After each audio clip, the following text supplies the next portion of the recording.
Hello everyone, welcome back to the online help guide. I'll be taking you step by step on how to make call in Emo in this tutorial. Let's get started. Start by opening the Emo on your device. Open the chat of the person that you want to call or search by tapping on the icon at the bottom right.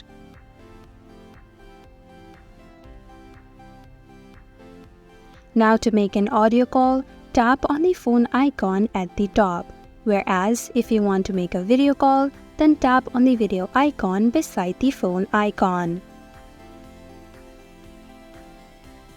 In the call, there are few options: mute and speaker.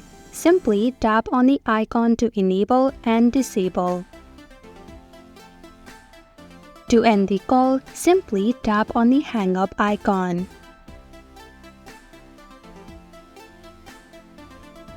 And that is how to make calls on Emo.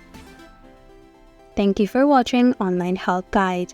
Hope this video was helpful. If it was, then hit the like button and comment down if you have any questions or feedback. Also, if you're new to our channel, subscribe and hit the bell icon so that you don't miss our upcoming videos.